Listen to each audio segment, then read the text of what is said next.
How to withdraw USDT ERC20 from Trust Wallet. Hey everybody, this is Sabrina here to help you today. So without any further ado, let's get started. First, open your Trust Wallet, and from here you have to find the USDT ERC20,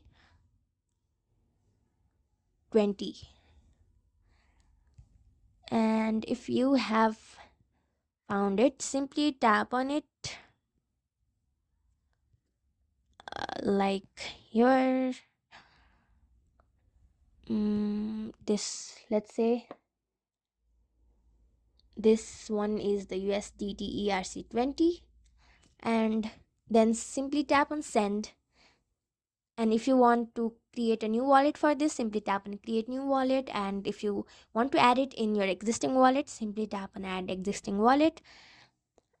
And you just have to fill up the basic info they ask you and you will be done. So that's it. Thank you for watching this video. Make sure to like, share and subscribe to our YouTube channel.